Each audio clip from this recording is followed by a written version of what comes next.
Yan, good afternoon guys.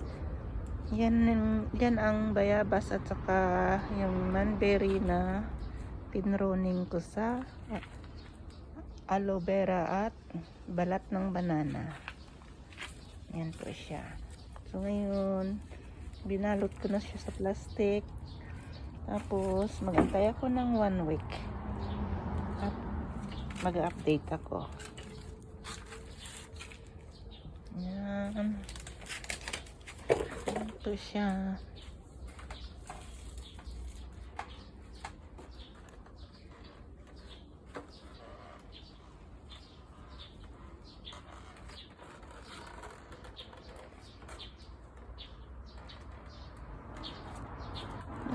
Ito po ay himawari and flowers.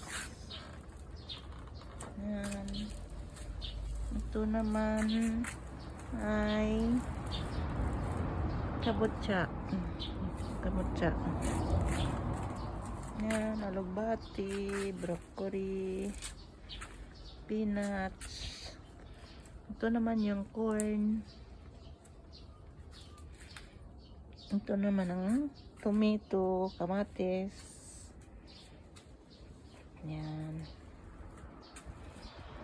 Tapos ito naman ang okra. Ayan, okra. Mayroon na siyang bunga.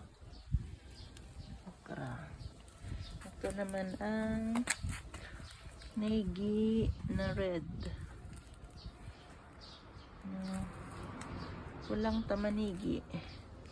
Ito naman ang binigyan sa akin ng kaibigan ko na sangkis daw yan.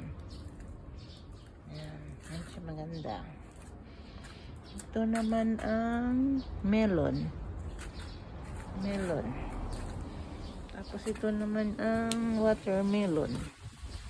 Tapos ito naman ang red negi. Tamanigi. Yan, tamanigi. Ito naman melon. Ito naman ay kamote. Tapos ito melon. Ito naman ang kabutsa, pumpkin, bulaklak.